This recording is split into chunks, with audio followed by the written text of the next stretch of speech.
जरांगेंना अडवण्यासंदर्भात अजून निर्णय नाही। आज मंत्रिमंडळ बैठकीनंतर निर्णयाची शक्यता होणार आहे। शक्यता आहे तर आंदोलकांसोबत चर्चेसाठी चेहरा पुढे करणार। विखे पाटील काय भूमिका घेतात याकडे सगळ्यांचं लक्ष आहे। जरांगेंच्या आंदोलनाबाबत सरकारचा सावध पवित्रा घेतल्याचा आपण पाहू शकतोय।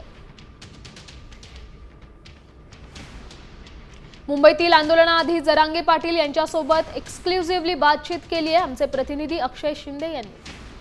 आपल्या सोबत मराठा आंदोलक मनोज जरांगे पाटील आहे। पाटील काय सांगाल, तुम्ही मोर्चाची तारीख पुढे ढकलावी म्हणून भाजपचे जे केशव उपाध्याय त्यांनी विनंती केली तुम्हाला की तुम्ही मोर्चाची तारीख पुढे ढकलावी म्हणून। उपाध्याय दादाला सांगतो मी की मी ही 4 महिन्यापूर्वी तारीख डिक्लेअर केलेली आणि ही तारीख मी 4 महिन्यापूर्वी डिक्लेअर केलेली आणि फडणवीस साहेबांना सुद्धा आम्ही 2 महिन्यापूर्वी सांगितलं होतं।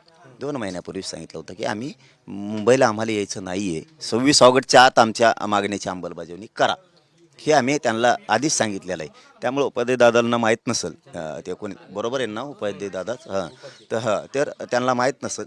आम्ही सुद्धा गणेश भक्त आहेत, आम्ही तुम्हाला आधीच सांगितलेलं आहे। आता फडणवीस साहेबांच्या जीवावर यायला लागला आहे, कारण मराठ्यांनी वेळ दिला, कायदेशीर मराठी वस्ती आहेत, ह्या सगळ्या गोष्टी लक्षात आल्या आणि आता काय करायचं तर मग आता रडगाणं काहीतरी अंगावर आलं तर ढकलून द्यायचं आणि मी मॅनेज होत नाही ना, मी फुटत नाही, त्याच्यामुळं मग आता हे कारण आहेत। नाही होणार, कोंडी नाही होणार, मुद्दाम नाही, याला 4 महिने झाले तारीख डिक्लेअर केलेली, त्यामुळे काही होणार नाही आहे। आम्ही शांततेत येणार आहेत गरिबाच्या लेकरासाठी। आम्ही सुद्धा गणेश भक्त आहेत, आम्ही सुद्धा हिंदू आहेत। पाटील, ओबीसी नेते जे लक्ष्मण ते टीका करतायत की मुद्दामून तुम्हाला मुंबई जाम करायची। नाही, त्याचं जाऊ द्या तिकडं, त्याचं जाऊ दे तिकडं। चला उद्या सकाळी किती वाजता निघणार आणि 10 वाजताला गेले काही पुढं मराठी काल गेले, काही लोक निघाले मुंबईकडं। मी उद्या सकाळी 10ला निघालो मुंबईकडं आणि मराठी पण निघाले धडाधड। आता फायनल मुंबई जायचं अरे निघालोत, निघालो। नाही चर्चा नाही, चर्चा तिथे गेल्यावर नसता मग आजचे दिवस ते बी चर्चा नाही, अंमलबजावणी म्हणतो मी तुम्हाला। चर्चा कव्हर करता आता करून गेलो चर्चा करू।